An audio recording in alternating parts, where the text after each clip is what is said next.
Hello दोस्तों, आप सभी का धारिंग क्लासेस में स्वागत है। इस क्लास में हम छत्तीसगढ़ फूड इंस्पेक्टर 2022 के एग्ज़ाम की तैयारी करने वाले हैं और यहाँ पर हम प्रश्न पत्र 2017 में मैथ्स के पूछे गए प्रश्न को देखेंगे और यह हमारा पार्ट 2 रहेगा।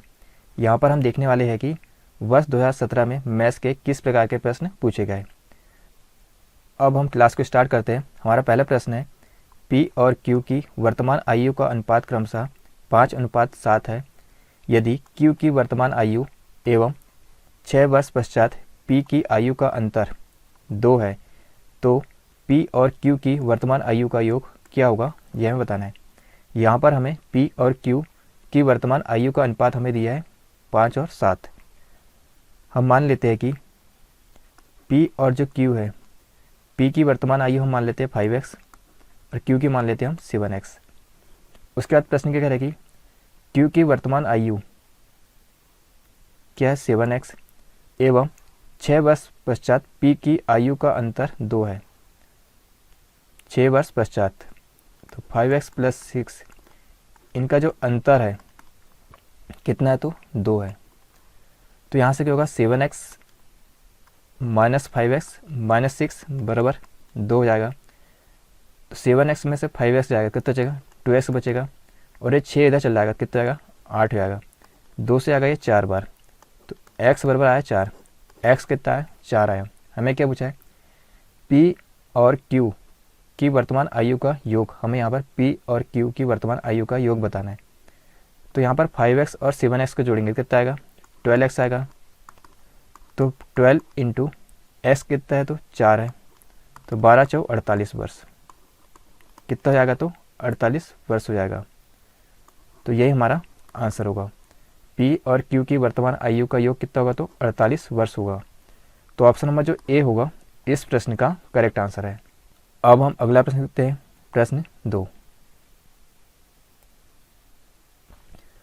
प्रश्न 2 के कह रहे कि निम्नलिखित संख्याओं में से कौन सी संख्या 4 की पावर 61 प्लस 4 की पावर 62 प्लस 4 की पावर 63 प्लस 4 की पावर 64 को पूर्ण रूप से विभाजित करे। हमारा प्रश्न कह रहे कि इनमें से कौन सी संख्या, जो हमारे 4 ऑप्शन दिए, इनमें से कौन सी संख्या 4 की पावर 61 प्लस 4 की पावर 62 प्लस 4 की पावर 63 प्लस 4 की पावर 64 को पूर्ण रूप से विभाजित करती है। अब हम इस प्रश्न को सॉल्व करते हैं। यहाँ पर है 4 की पावर 61 प्लस 4 की पावर 62 प्लस 4 की पावर 63 प्लस 4 की पावर 64। हमें क्या करना है, यहाँ पर सभी में से 4 की पावर 61 कॉमन लेना है। क्या कॉमन लेना है, तो 4 की पावर 61 हमें कॉमन लेना है। तो यहाँ पर बचेगा 1, यहाँ पर बचेगा 4 की पावर 1, यहाँ पर बचेगा 4 की पावर 2 और यहाँ पर बचेगा 4 की पावर 3। यह है 4 की पावर 61। 1 4 की पावर 1 का मतलब क्या होगा, 4। 4 की पावर 1 का मतलब क्या होगा, 4 होगा। 4 का स्क्वायर क्या होता है, तो 16 होता है। और 4 का क्यूब कितना होता है, तो 64 होता है। यह है 4 की पावर 61। जब हम इस सभी को जोड़ेंगे कितना आएगा, 85 आएगा। कितना आएगा, 85। तो यहाँ से होगा 4 की पावर 61 इंटू 85 का हम क्या लिख सकते हैं, 17 गुणित 5 लिख सकते हैं। यहाँ पर जो हमारा जो ऑप्शन है इस रूप में नहीं है। अगर यहाँ पर ऑप्शन में 5 रहता तो हमारा आंसर 5 आ जाता। अब हम क्या करेंगे, इसे हम लिखेंगे 4 की पावर जो 61 है इसे लिखेंगे 4 की पावर 60 इंटू यहाँ से हम 4 को अलग, 1 4 अलग कर देंगे यहाँ से, इंटू 17 गुणित 5। अब क्या होगा, 4 की पावर 61 गुणित 4 को हम क्या लिख सकते हैं, 2 गुणित 2 लिख सकते हैं, गुणित 17 गुणित 5। तो ये आएगा 4 की पावर 60 प्लस 17 गुणित 2 गुणित 2 गुणित 5। अब हमें देखना है कि हमारा जो ऑप्शन है क्या इन चारों ऑप्शन में से इसमें किसी मैच करेगा। तो यहाँ पर हम जो 2 गुणित 5 है ये 10 हो रहा है। 2 गुणित 5 कितना हो रहा है, 10 हो रहा है। क्या 10 किसी ऑप्शन में है, तो ऑप्शन नंबर बी में है। तो ये हमारा आंसर होगा। यहाँ पर जो 10 है, 10 एक ऐसा नंबर है जो इन चारों को पूर्ण रूप से विभाजित करेगा। तो हमारा जो आंसर आएगा कितना आएगा, 10 आएगा। अब हम अगला प्रश्न देखते हैं, प्रश्न 3। प्रश्न 3 क्या कह रहा है कि यदि किसी आयत की लंबाई में 20% वृद्धि की गई और चौड़ाई में 20% कमी की गई तो क्षेत्रफल में क्या परिवर्तन होगा, यह हमें बताना है। अब हम इस प्रश्न को सॉल्व करते हैं। इसके लिए एक फार्मूला होता है a plus B plus A B upon 100। अगर वृद्धि होगी तो यहाँ पर प्लस रहेगा और कमी होगी तो यहाँ पर माइनस रहेगा। a कितना है 20 है और b कितना है तो कमी हो रही है तो इसलिए -20 प्लस a कितना है 20 है इंटू कमी हो रही तो ये आएगा -20 अपॉन 100। यहाँ से होगा 20 माइनस 20, ये माइनस और ये प्लस क्या होगा तो माइनस हो जाएगा 20 इंटू 20 अपॉन 100। ये प्लस का ये माइनस का कैंसिल हो जाएगा, यहाँ पर 2 शून्य से ये 2 शून्य कट जाएगा तो कितना बचेगा यहाँ पर माइनस का 4%। माइनस का 4% मतलब क्या होगा, यहाँ पर कमी हो रही है, कमी होगी, कितनी होगी तो 4%। तो यही हमारा आंसर होगा। तो यह इसकी फर्स्ट मेथड है। अब इसकी हम दूसरी मेथड देखते हैं। 20% को हम क्या लिख सकते हैं 1/5 लिख सकते हैं। 20% को हम लिख सकते हैं 1/5। तो पहले क्या हो रहा है, लंबाई में 20% की वृद्धि हो रही, तो पहले लंबाई 5 थी, 1 की वृद्धि हो गई तो कितनी होगी 6 हो गई। उसके बाद चौड़ाई में 20% की कमी हो रही, तो चौड़ाई पहले 5 थी, 1 की कमी हो गई तो कितनी होगी 4। 5 गुणित 5 कितना होगा 25 होगा, 6 गुणित 4 क्या होगा 24 होगा। ये लंबाई है आयत की और ये चौड़ाई, और पहले क्षेत्रफल था 25, अब हो गया 24। तो परिवर्तन कितने का आया, 1 की यहाँ पर कमी आई, किस पर आई 25 पर इंटू 100, तो कितना है 4%। तो यहाँ पर 4% की क्या होगी कमी होगी, तो हमारा आंसर कितना है 4%। तो ऑप्शन नंबर जो बी है इस प्रश्न का करेक्ट आंसर है। अब हम अगला प्रश्न देखते हैं, प्रश्न 4। प्रश्न 4 के कह रहा है कि यदि a प्लस बी प्लस सी बराबर 0 हो तो 1/b² plus c² minus a² plus 1/c² plus a² minus b² plus 1/a² plus b² minus c² का मान क्या होगा। अब हम इस प्रश्न को सॉल्व करते हैं। यहाँ पर हमें a प्लस बी प्लस सी बराबर 0 दिया है, a प्लस बी प्लस सी बराबर क्या दिया है 0 दिया है। हमें क्या करना है a प्लस बी प्लस सी, यहाँ पर जो a है b है और c है, इसका हमें ऐसा मान रखना है कि इसके बराबर 0 हो जाए। तो हम क्या करेंगे a बराबर रखेंगे 1, b बराबर रखेंगे 1 और c बराबर रखेंगे -2। तो ये 1 + 1 -2 तो कितना आ गया, ये 0 आ गया। ये कितना आ गया 0 आ गया। इसका मतलब क्या होगा, ये इक्वेशन सेटिस्फाई होगी। तो हमारा जो ये प्रश्न है 1/b² plus c² minus a² plus 1/c² plus a² minus b² plus 1/a² plus b² minus c²। इसमें हम ये जो मान है a बराबर 1, b बराबर 1 और c बराबर -2 यहाँ पर रखेंगे। तो ये आएगा 1/b²। तो b बराबर क्या है 1 है, तो ये होगा 1 हो जाएगा, 1 का स्क्वायर 1 ही होता है। c क्या है -2 है, तो -2 का वर्ग क्या होगा तो 4 होगा, -1 प्लस 1/4 प्लस 1 -1 प्लस 1/1 प्लस 1 और ये क्या है तो -4। अब यहाँ से क्या होगा, ये प्लस का 1 है, ये माइनस का 1 है, कैंसिल हो गया। ये प्लस का 1 है, ये माइनस का 1 है, कैंसिल हो गया। तो यहाँ से क्या बचा 1/4 प्लस 1/4, यहाँ पर ये 2 और ये -4, तो यहाँ से क्या हो जाएगा -1/2।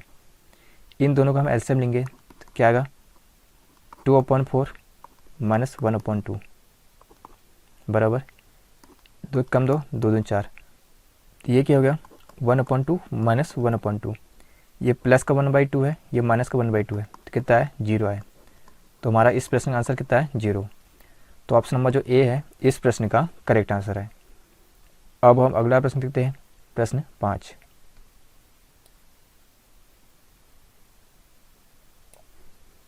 प्रश्न 5 का कह रहा है कि 2 खंबे जिनकी ऊंचाई 10 मीटर और 15 मीटर है समतल जमीन पर खड़े हैं। यदि उनके पादों के बीच की दूरी 12 मीटर है, तो उनके शीर्षों के बीच की दूरी क्या होगी, यह हमें बताना है। अब हम इस प्रश्न को सॉल्व करते हैं। यहाँ पर दो खंभे हैं, एक ही है, एक ही है। ये जो खंभा है ये 10 मीटर है, ये 15 मीटर है, तो ये क्या होगा, थोड़ा ऊंचा हुआ।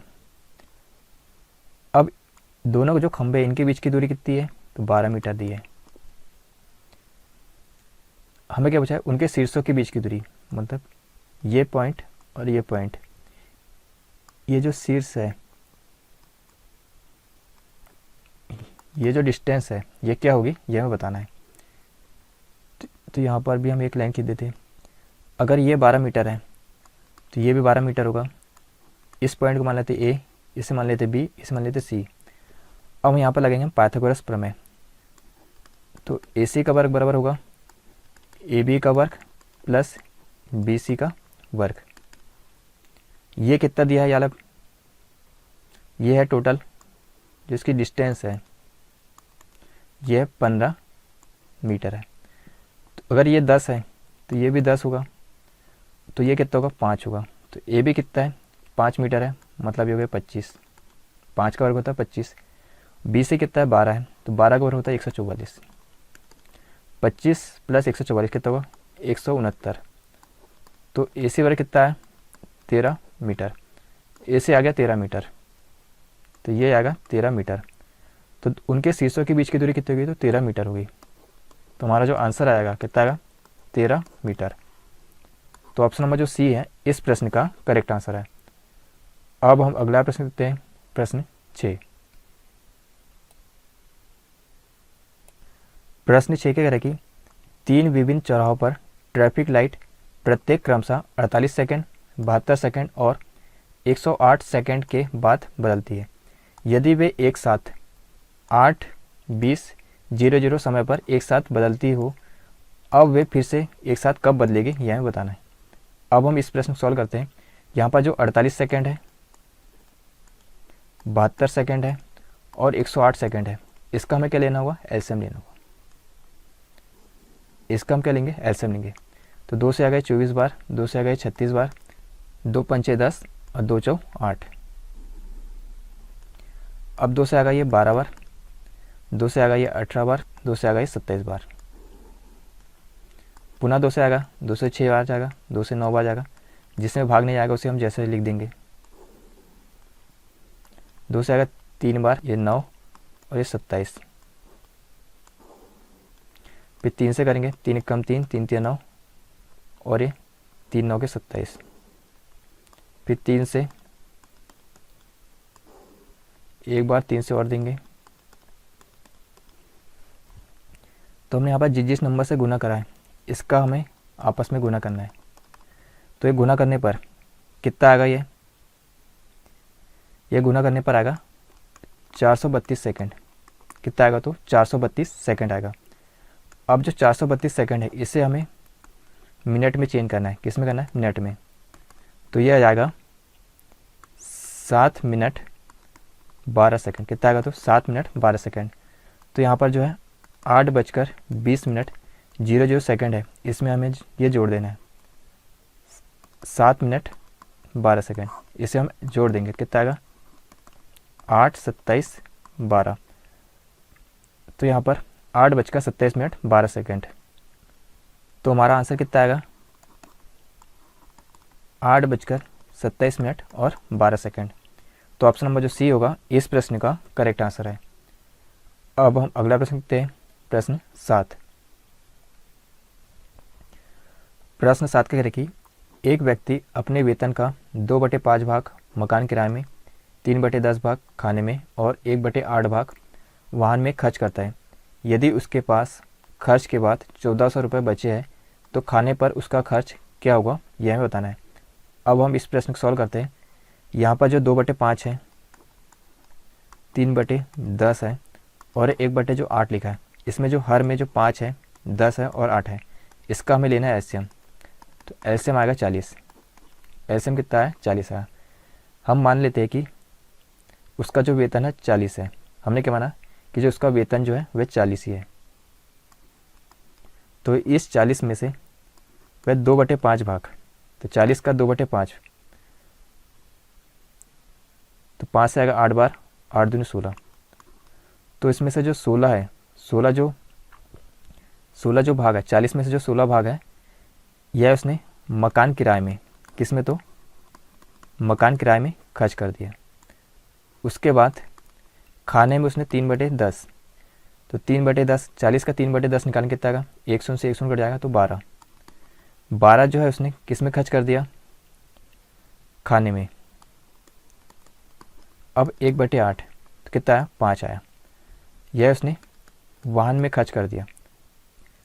तो उसने 16 मकान किराए में, 12 खाने में और 5 वाहन में खर्च कर दिया। इन 16, 12 और 5 इसे हम ऐड करेंगे, कितना आएगा, 33 आएगा। तो 33 तो उसने खर्च कर दिया, बचा कितना, 7, और प्रश्न में बचा है 1400।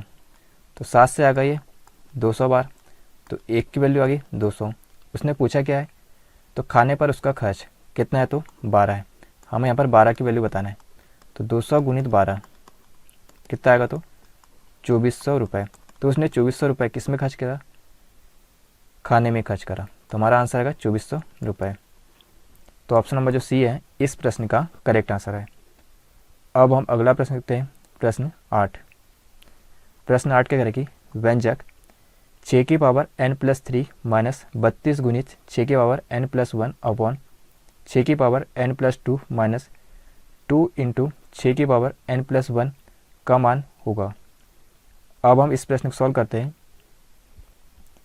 हमें दिया है 6 की पावर n+3 माइनस 32 गुणित 6 की पावर n+1 अपॉन 6 की पावर n+2 माइनस 2 गुणित 6 की पावर n+1। हम क्या करेंगे, यहाँ पर जो 6 है, 6 की पावर n+3 है, इसे हम क्या लिख सकते हैं, 6 की पावर 2 इंटू 6 की पावर n+1 लिख सकते हैं, माइनस 32 गुणित 6 की पावर n+1 अपॉन में यहाँ लिख सकते हैं 6 इंटू 6 की पावर n+1 माइनस 2 इंटू 6 की पावर n+1। अब क्या होगा, यहाँ पर 6 की पावर n+1 है, दोनों में से कॉमन ले लेंगे, तो 6 की पावर n+1 बाहर निकल गया। अब बचा 6 का वर्ग, तो 6 का वर्ग होता है 36 माइनस 32 अपॉन नीचे भी 6 की पावर जो n+1 इसे कॉमन ले लेंगे, क्या बचेगा, 6 माइनस 2 बचेगा, इससे ये कट जाएगा। तो 36 में से 32 जाएगा, कितना बचेगा, 4 बचेगा, नीचे 6 में से 2 जाएगा, बचेगा 4, तो 4 से 4 कैंसिल हो गया, तो कितना बचा, 1 बचा, कितना बचेगा, तो 1 बचेगा। तो हमारा आंसर कितना आएगा, तो 1 आएगा। तो ऑप्शन नंबर जो ए है इस प्रश्न का करेक्ट आंसर है। अब हम अगला प्रश्न देखते हैं, प्रश्न 9। प्रश्न 9 क्या करेगी, एक व्यक्ति से उसकी आयु वर्षों में पूछी गई। उसने जवाब दिया, मेरी 3 वर्ष पश्चात की आयु को उसमें 3 से गुना करो और उसमें से 3 वर्ष पहले की मेरी उम्र का 3 गुना घटा दो, तो आपको वह मेरी उम्र मिल जाएगी। तो उस व्यक्ति की उम्र क्या थी, यह हमें बताना है। इस प्रश्न को हम सॉल्व करते हैं। मान लेते हैं कि जो व्यक्ति की उम्र है वह x वर्ष थी, कितनी, तो x वर्ष थी। तो यहाँ पर क्या करेंगे, मेरी 3 वर्ष पश्चात की आयु, तो x+3 3 वर्ष के पश्चात की आयु को उसमें 3 से गुना किया गया, 3 से गुना कर दिए, और उसमें से 3 वर्ष पहले, तो x-3 3 वर्ष पहले की मेरी उम्र का 3 गुना घटा दो, इसमें 3 से गुना करके इसे हमें घटाना है, तो वह मेरी उम्र मिल जाएगी। अब 3 का गुना अंदर करेंगे तो 3x + 9 माइनस 3 का गुना यहाँ पर अंदर करेंगे तो 3x - 9, तो 3x + 9 माइनस 3x + 9, ये प्लस का 3x है और ये माइनस का 3x कैंसिल हो गया, 9 9 कितना हो गया, तो 18। तो उस व्यक्ति की उम्र कितनी थी, तो 18 वर्ष थी। तो हमारा जो आंसर आएगा कितना आएगा, तो 18 वर्ष। तो ऑप्शन नंबर जो डी है इस प्रश्न का करेक्ट आंसर है। अब हम अगला प्रश्न देखते हैं, प्रश्न 10। प्रश्न 10 क्या करेगी, 6 साल बाद आशीष की उम्र उसके पिताजी की उम्र की 3/7 होगी। 10 साल पहले उनकी उम्र का अनुपात 1:5 था। आशीष के पिताजी की वर्तमान आयु क्या होगी, यह हमें बताना है। अब हम इस प्रश्न को सॉल्व करते हैं। यहाँ पर एक है आशीष और उसके पिताजी। हम मान लेते हैं कि 10 साल पहले आशीष की उम्र x थी और उनके पिताजी की 5x।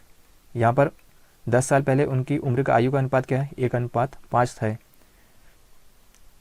तो आशीष की उम्र हम मान लेंगे x और पिताजी को मान लेंगे 5x। अब हमें वर्तमान निकालेंगे। यहाँ पर हम किसके, उनकी वर्तमान आयु निकालेंगे। तो आशीष की हो जाएगी x + 10 हो जाएगी और उनके पिताजी की हो जाएगी 5x + 10 हो जाएगी।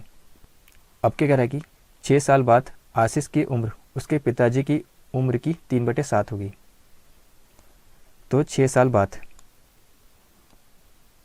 तो x + 10 + 6 और 5x + 10 + 6 × 3/7। यह होगा x + 16 बराबर 5x + 16 × 3/7। अब क्या होगा, 7 का गुना हमें x + 16 के साथ करना है, तो 7x + 112 और 3 का गुना 5x + 16 के साथ होगा तो 15x + 16 = 48। तो यहाँ से होगा 15x - 7x बराबर 112 - 48। तो 15x में से 7x जाएगा तो कितना बचेगा 8x और 112 में से हम 48 घटाएंगे, कितना बचेगा 64। तो 8 से आएगा ये 64 8 बार। तो x बराबर आया 8।